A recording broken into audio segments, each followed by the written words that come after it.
দীর্ঘদিন একটা অভিযোগ এনসিপির প্রতি, এনসিপি কি জুলাই বিক্রি করে দিল নাকি? আমরা জুলাই বিক্রি করতে আসি নাই। আমরা জুলাইকে তার রাইটটাকে রাখার জন্য আপ্রাণ প্রচেষ্টা চালিয়ে যাচ্ছি। রাজনৈতিক দলগুলোর মধ্যে আমরা একটি তেলের ট্যাঙ্কার হিসাবে কাজ করে থাকি। আপনি জামায়াত বলেন, বিএনপি বলেন, আপনারা গত 15 বছর 53 বছরে বড় বড় জাহাজ বানিয়েছেন, কিন্তু আপনাদের জাহাজে তেল নাই।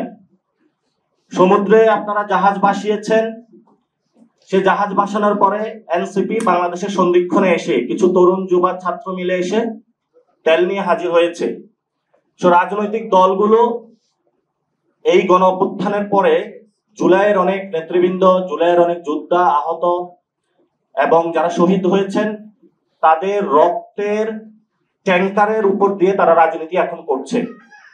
ফলে তাদেরকে এটা উপলব্ধি করতে হবে, আপনি যা রক্তের তেলের ট্যাঙ্কার দিয়ে আপনাদের রাজনীতি চলছে, তাদের প্রতি যদি আপনারা মুখ ফিরিয়ে নেন, তাহলে আপনাদের জাহাজগুলো বন্ধ হয়ে যাবে।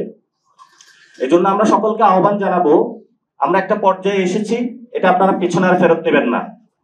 যদি পিছনে ফেরত নেন, তাহলে আগামীতে যে ইলেকশন আসতেছে, ইলেকশনে বুলেট রেভলিউশনের পরে ব্যালট রেভলিউশনের মাধ্যমে জনগণ এটা আপনাদেরকে জবাব দিবে।